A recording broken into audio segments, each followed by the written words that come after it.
aspirants, welcome to PW OnlyIAS. I'm Harpreet Singh with a daily analysis of The Hindu from 30th September 2024. Let's begin with today's analysis. Firstly, this is very important.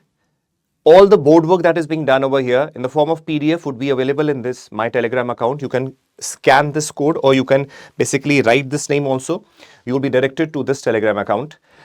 Along with the PDF, you will get obviously various analysis, various other dimensions that would be here, which would be useful for your preparation for the civil services examination. Let's begin.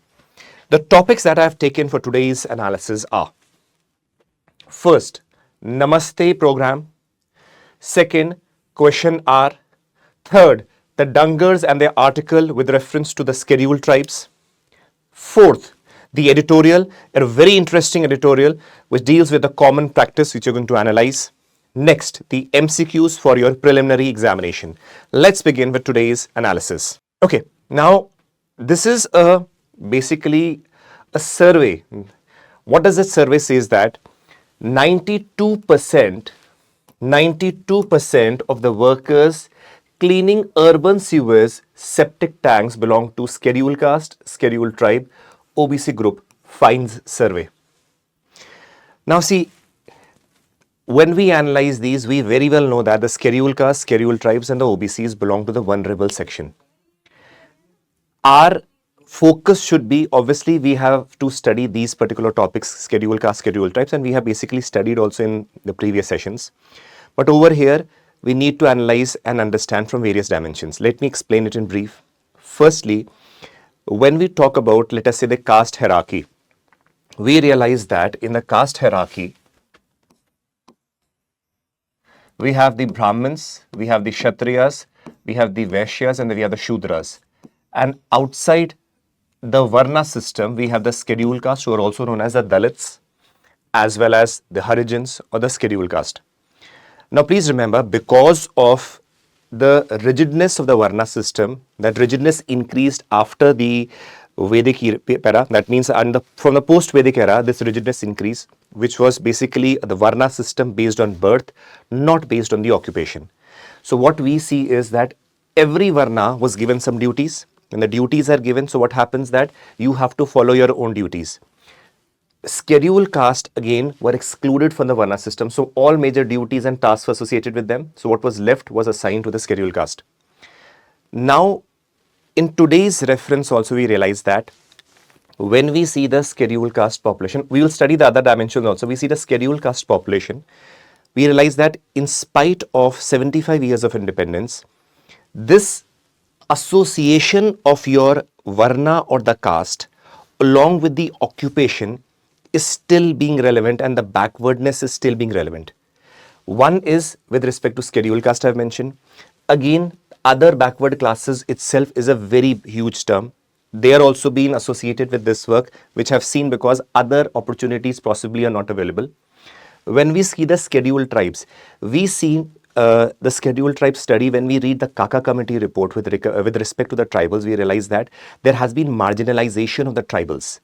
And because of the marginalization, poverty, lack of education, they are also forced to do work, let us say, cleaning the septic tanks and sewers. The problem is not doing that, but the problem is the condition they are in. They do not have safety equipments, they do not have proper remuneration, and that is what creates an issue. Even various thinkers have mentioned scheduled tribe as, let us say, the backward Hindus. They try to overlap the tribal people with the other backward classes. So such things have been there. Now, this is something that you should have known from the background information. Now coming to the contemporary aspect where we see this article being mentioned, we realize that being involved in this work, issue is not being involved. Issue is with respect to the condition they are in. Let me repeat it again. There are various startups also that are working towards cleaning the septic tanks. There is no issue in that. But in that case, we have proper enumeration, proper use of technology, proper use of safety equipments. But here, they do not have anything of that sort. And that is why they become vulnerable to various deaths and issues they face, because they are in unsafe zones. That means the urban sewers and the septic tanks. Now, with respect to this, when we see these issues that are prevalent among the SCs, STs and OBCs, Government of India basically came up with the Namaste program. Now, what is important is because whenever the question comes with respect to these categories also, you can use this as a way that the government is basically doing in order to resolve their issues with respect to the profession they are carrying out. So let us see what Namaste program basically is. Let's begin. National Action for Mechanized Sanitation Ecosystem, Namaste, right? Again, National Action for Mechanized Sanitation Ecosystem. This is the full form of Namaste. Now, what it is, see, this scheme was previously known as Self-Employment Scheme for Rehabilitation of Manual Scavengers.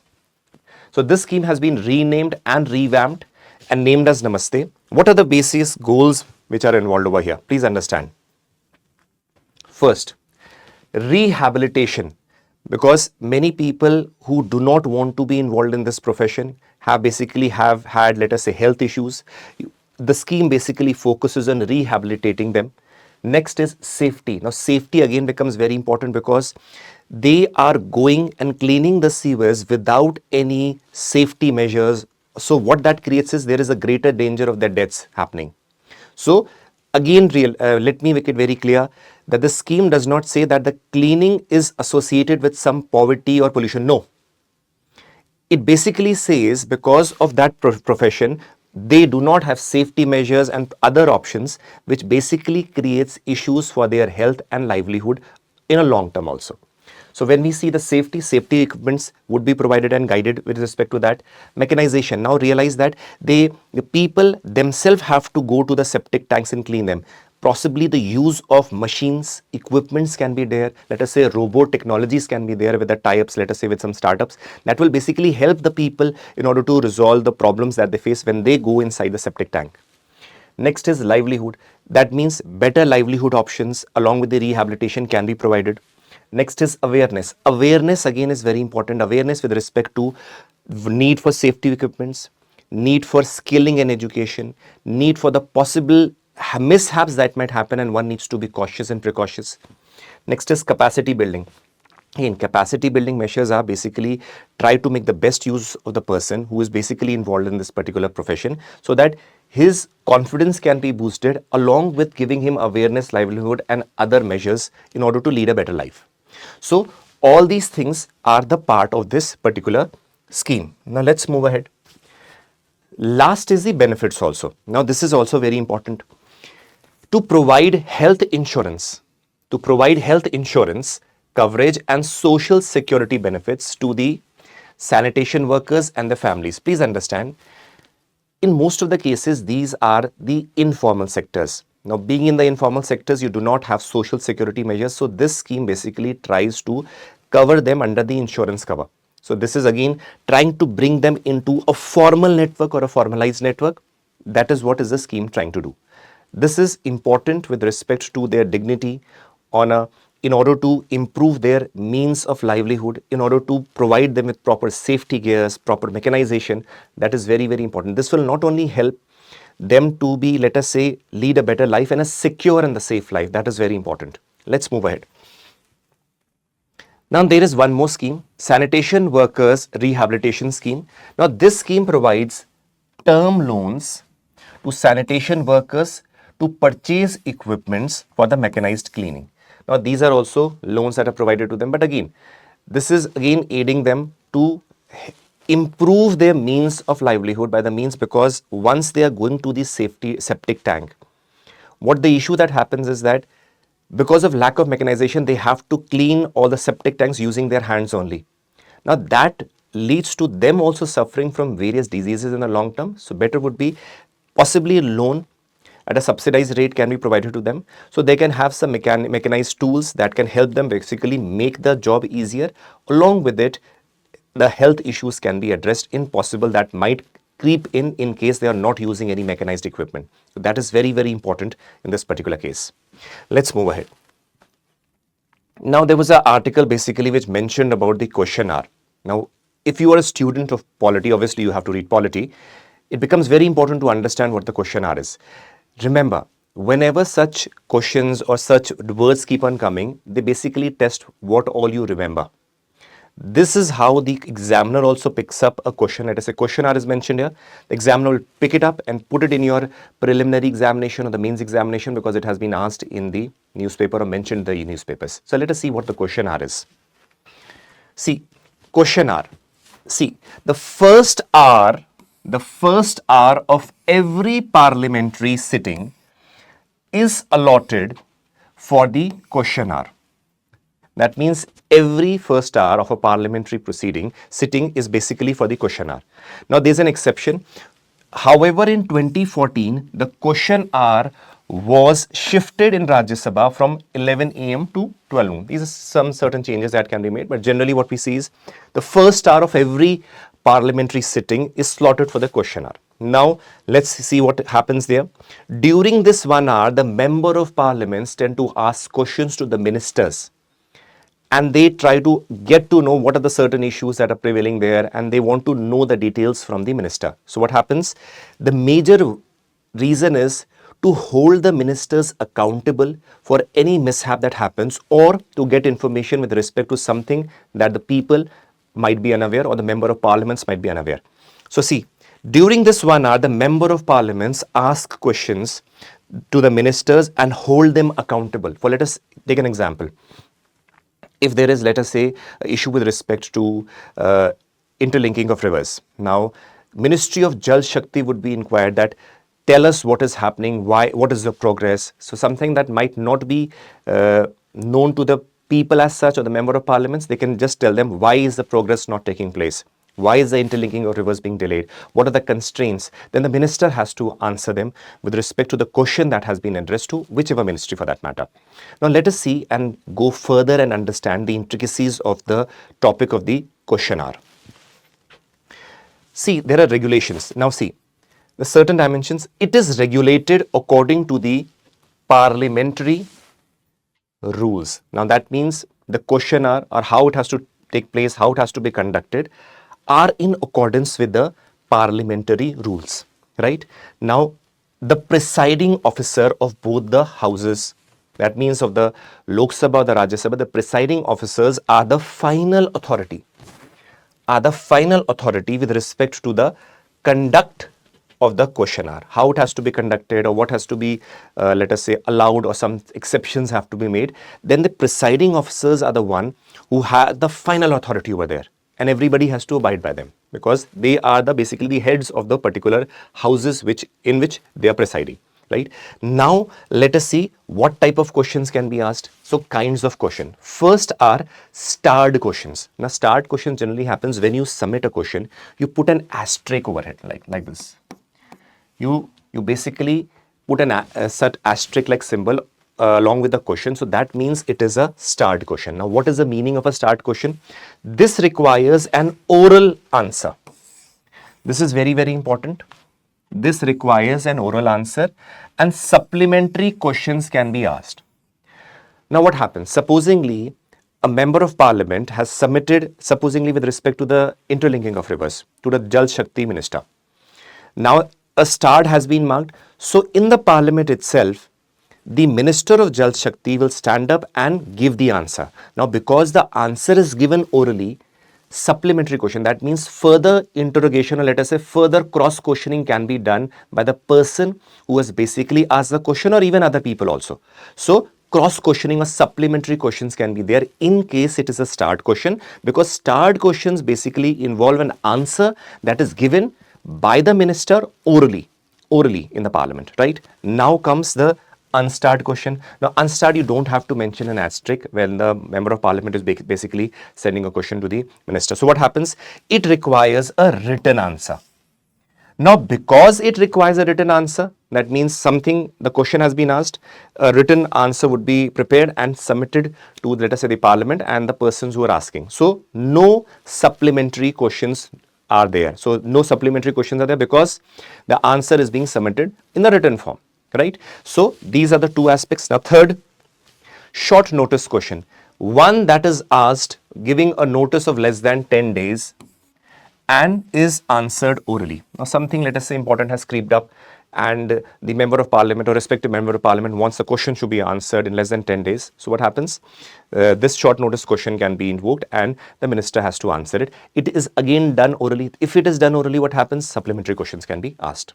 Clear? So these are the questions. And now what is the importance with respect to this? Please understand, it helps to hold the ministers or the government accountable in order to know more information about a particular topic, or in want to make the people aware of certain programs or schemes not being held or being conducted properly. So it is a means overall to make the government or the minister accountable for any action that is done or something that is not done. Now see, there are exceptions. Now this is where UPSC comes in. Generally, everybody reads what is the question hour. Now, there are certain exceptions also when the question hours are not held. Please understand, when the president addresses the members of parliament on both the houses, when the president's address is there, in that case, in the parliament, the question hour will not take place. And secondly, when the budget is being presented. On the day the finance minister presents a budget. So, these are the two exceptions where a question hour is not done, or not, that session of 1 hour doesn't happen. That is again becomes important from the preliminary aspect, because in the prelims they might not ask you what is a question hour, they might ask you what are the exceptions, and that time you would have not known or been aware of, possibly you can mark it wrong. So let's move ahead. Okay, now this is again a very important article. This says Dhangars strike aim to point out technicality that has left them excluded from the society. Now this is very, very important. Please understand. I will tell you from the aspects of, let us say, some sociological and anthropological perspective also. But let us first understand what is basically going on here. See, this is an article when you will be reading about the Dhangar community. Now, let us see what the issue is, and then we will understand the other dimensions. See, context is, see, Dangads, Dhangars are scheduled tribes, right? Meanwhile, the people who are protesting are Dhangar, Dangar. Very, very important. Please understand this. Dhangads, Dhangars, these are scheduled tribes, right? In the state of Maharashtra, declared. Now, Dhangars are scheduled tribe, but Dhangars, Dhangar, are not scheduled tribes. And they are protesting that they are the Dhangars. So what are they basically trying to say? They said, we are not different set of community, but we are these only. So we should also be included in their list, or that means indirectly they would get a scheduled tribe status, right? So again repeating, the Dhangads, Dhangars are scheduled tribes, but the people who are protesting are Dhangar. Now these are not scheduled tribes. Basically they are OBCs in various states. These are not scheduled tribes. Now what they are saying we are also Dhangars only. Which Dhangars? This Dhangar. And they say we are being excluded by not being included in the scheduled tribe list. Though in the article it mentions that we are not asking for scheduled tribe, but indirectly you will realize that because they want to be included and treated at par with them, so that would be basically meaning that including them also under the category of scheduled tribes. Now this is very, very technical. That is why, do you realize the article says technicality. I'll give you an anthropological perspective also in this. It is very important. You will understand then. See, so what is basically going on? So the Dhangar, G-A-R, Dhangar with G-A-R are basically saying that there is technical error on the part of the government that they have excluded us, or that means these Dhangars are treating them separately from these, right? Now see, these Dhangars who are protesting community are found in Maharashtra, Karnataka, Goa and Madhya Pradesh, and in isolated patches in certain other places also. So what we see as we move ahead, they practice cattle, buffalo, sheep herding and shifting cultivation. This is something with respect to the socio-economic and cultural conditions. They are also known to produce fine breeds of cattle and ponies through selective breeding. They are classified as other backward classes in the various states. In various states, they are classified as OBCs. Now, but what they are saying is that they are saying we are again not different from these communities, and let us be included along with them. That means indirectly asking for that we should be also coming under the category of scheduled tribe. Please understand, when we read the topic of sociology and anthropology, you will be realizing you will be coming across certain words like Sanskritization and desanskritization. See, it is up to the government to give them the status, because granting of the scheduled tribe status itself has a lot of details which we will study also. But let us understand these two concepts. One is Sanskritization, other is desanskritization. Sanskritization was a concept that was given by M.N. Srinivas. He basically said that the lower caste groups or even the scheduled tribes try to imitate the upper caste so that they can imitate to be a part of their caste in order to raise their social status. On the other hand, we realize there are certain times what happens is various caste groups would try to imitate, let us say, the lower caste, or let us say, we can say the lower caste in order to show that they are from the lower caste. This is known as desanskritization, that was given by D.N. Majumdar. Again, Sanskritization means the lower caste or the tribal groups trying to imitate the upper caste in order to show that they belong to the upper caste, right? Because it is imitation, that basically means they are trying to show that their social status has increased, though the caste does not change, because you are born in a caste, you die in that particular caste according to the present caste system as we study. Desanskritization means where upper caste or various groups might imitate the lower caste. Now, this imitation of lower caste is known as desanskritization, that was given by D.N. Majumdar. A thinker name is D.N. Majumdar. D.N. Majumdar has also mentioned about the concept of tribalization. Now, please understand what is tribalization. Many communities try to have similar names, or let us say similar characteristics, and try to show that possibly they belong to certain tribal groups. This can also be seen from the aspect of pseudo-tribalism. That means they might not be scheduled tribes or tribals, but they might show that they are tribals, possibly to gain the aspect of, let us say, the reservation status. These concepts which we see, we are not, right now the government has to study them, but I'm explaining you from the concept that there can be chances why the government is not directly granting them scheduled tribe status. The reason is the Dhangar community says that there is a technical error with respect to the spelling, and they are possibly the part of the scheduled tribe Dhangars that is being mentioned. On the other hand, please remember, we also know that there is a phenomena known as desanskritization, or even one form of it is, let us say, tribalization, where certain tribes would try to, with certain people would try to imitate the scheduled tribes or the tribal group in order to gain access to the reservation.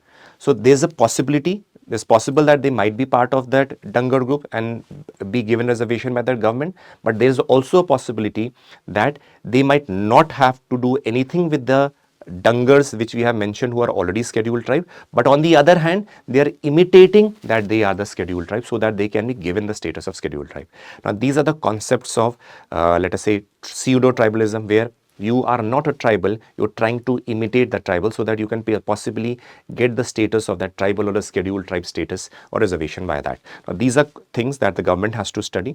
That is not the point of concern. That is, the government will have to study and give them status or not. It is up to them. Now comes, please understand, what is scheduled tribe and how the status of a scheduled tribe is given by the, let us say, the government. See, under Article 342, the President may, with respect to any state or union territory, after consultation with the governor, specify a tribe or tribal community to be scheduled tribe. Now that means any tribe or any tribal community, after the consultation with the governor of a state or union territory, the president can declare that this tribe is a scheduled tribe. Now this is under Article 342. Now please understand, Article 342 provides that listing of the scheduled tribes should be done on a state-wise or union territory-wise. It is not done on an all-India basis. It is state-wise. When this state, the scheduled tribes are here, this state, the other scheduled tribes are here. So it is done state-wise, not on an all-India basis. Along with it, the Article 342 also provides that the Parliament has a power by law to include or exclude any tribe from the list of the scheduled tribes. Now this is something we basically know from the perspective of the constitution. Now you would be assuming that so many tribes are there, right? So many tribes, n number of tribes are there. Out of those n number of tribes, there are close to, let us say, 705 scheduled tribes. So how are those scheduled tribes basically categorized as scheduled tribes? Because out of the group of tribes, which one is a scheduled tribe? Please understand, tribe is a socio-cultural term. Scheduled tribe is an administrative term.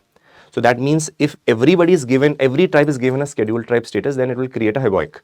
So what is there? From the perspective of the administration, certain tribes were given the status of a scheduled tribe. So they were basically treated as separate entities for the administrative purpose. That is why it is an administrative term.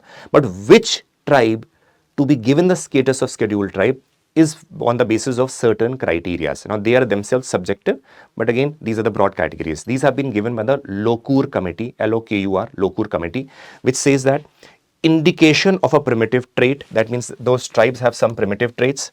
Next is destructive culture. Destructive culture means that tribe has certain elements of a culture which might be harmful to the nature, ecology, or some other tribe, some other environmental aspect. Let us say shifting cultivation. Now that is harmful for the ecosystem itself. So that means then special care has to be taken and possibly the scheduled tribe status can be given. Shyness or contact with the community at large. That means they are very isolated or shy from intermingling or coming in contact with the mainstream population. Then also this is a criteria. Next is geographical isolation. That means they're isolated. And next is backwardness. Now backwardness itself can be social, economic, political. So these are the bases on which a tribe can be given a scheduled tribe. Now constraints in case of the Dhangar community is that they are not tribal group according to the present classification. Please understand. Dhangars, these are scheduled tribe, fine. But the Dhangars, they are OBCs, other backward classes. They are not even right now tribal. So what happens is that this is creating a situation for the government also now how to deal with it. So this will require again an anthropological analysis, going back and studying these tribes and understanding what their past has been, and then possibly out of that anthropological study, the government can be informed and then certain action can be taken. Again, remembering the concept of pseudo-tribalism, where a community might not be belonging to a tribal group, but tries to get a status of a tribe or a scheduled tribe. That means in order to get the access to the benefits that the scheduled tribe have. That is known as pseudo-tribalism. You should remember these terms. These become very important from the perspective of your analysis for the society. Let's move ahead. In this particular editorial, all the things that we have studied over here have been talked about. Clear? Now see. In the initial part, basically talks about ARR. Afforestation, reforestation and revegetation, and they try to link to the concept of carbon finance. How these things and the concept of ARR and carbon finance can be linked. So they are basically talking about, let us say, expanding the afforestry regions. Now let us say they say it can be expanded to from, let us say, 8.65% of the total land area, and so further expansion scope is there. So basically focusing on the expansion of the afforestry and how the carbon financing aspect can be linked to that. Now as we move ahead, he mentions that even these forest and the agroforestry that is taking place, it can act as a carbon sink. Now why carbon sink? You know what is carbon sink? Any body or thing that basically absorbs more amount of carbon than it releases. So obviously the trees provide a benefit for that. So over here, these things have been mentioned. Now comes the aspect, he introduces the concept of common practice. Now common practices he basically mentioned with respect to other international examples also and Indian examples also. He says that the various practices that are basically being carried out in parts of India and other places where they are considered not to provide additional environmental benefit. That is why the carbon credit mechanism is not basically being linked. Agroforestry aspect at a very large scale is being done in the Western world. So they perceive because the land holdings are very large and they will produce an additional environmental benefit. So over there, carbon financing mechanism can be connected. But in case of India, because the land holdings are very low, so what happens that the planting of tree would not be to that great extent, so which would be considered as not providing additional environmental benefit, and the carbon credits would not be given. That is again a various constraint. So this is where he defines what is carbon practice. It is a little confusing over here. That is why I've already explained you previously. You can basically look at it again and revise it. And then he basically mentions the examples, and then he says that exclusion aspect is taking place because the land holdings in India are small. So they are considered not to be, let us say, providing additional environmental benefit, and the carbon credit cannot be received. As we move ahead, he says that, see, because of the small holdings there are issues, so we need to have a India centric approach. India is a place where we do not have very large land holdings majorly. Large number of people are landless, so we cannot have simply a Western connotation of the common practices being applied to India, because over there in, let us say, United States, Canada, people might be owning thousands of acres of land, and it is very easy for them to cover or use the practice of agroforestry and cover the trees in, let us say, hundreds of acres. Over there it is might be beneficial because it already large area is covered, so sustain, or let us say, a considerable amount of impact is being perceived. But in India also we realize that small land holdings are there, so we need to consider or adopt an Indian centric approach where people might even have the access to carbon credits even at a smaller scale. So that is what is being discussed in these particular things. Now he further mentions is the benefit of ARR, afforestation, reforestation and revegetation. We all know that if this mechanism is being followed, it will basically help an environmental balance taking place. Along with it, if an India-centric approach is followed, it will basically be remunerative for the even people to adopt these mechanisms. Why? If we tell people that you have to, let us say, plant trees, though they know it might be economically benefit, but they might refrain from doing it. They might believe, let us do some cropping over there rather than planting the trees. But if we link it with the mechanism of carbon financing and carbon credit, possibly it will be very much remunerative for the people to even adopt those practices. That is why we, in this particular article, it says that common practices standards must have an Indian outlook. So we need to set standards with respect to what common practices should be there and should not be there, what should be an Indian-centric approach with respect to Indian conditions that are prevailing. Along with that, make the people aware of the benefits of ARR. Now that is what is the most important perspective that the editorial talks about. This editorial is really very interesting, but it will be very difficult for many to understand because over here a lot of complex terminologies have been used. I would advise you all to first read those terminologies which I have mentioned and then go through the editorial. Secondly, I would advise you also to download the PDF through the Telegram account and then read it also again and again so that these things are very clear in your mind. Every particular point that I have mentioned in explaining this editorial can be asked in your preliminary examination. Please understand that. ARR can be asked. Your concept of common practices can be asked. Anything over here can be asked. So this was from the editorial. I have again, as promised to you, 5 questions from the preliminary aspect. The answers are in the last slide. While I am moving on the side, pause the screen. I would like you to answer the questions in the comment box, right? Just see, pause the screen, answer it. Next. Second question, pause the screen, answer it in the comment box. Next, pause the screen, answer in the comment box. Again, pause the screen, answer it in the comment box. Last question for today, pause the screen, answer in the comment box. Lastly are the answers over here, right? Lastly are the answers. Okay.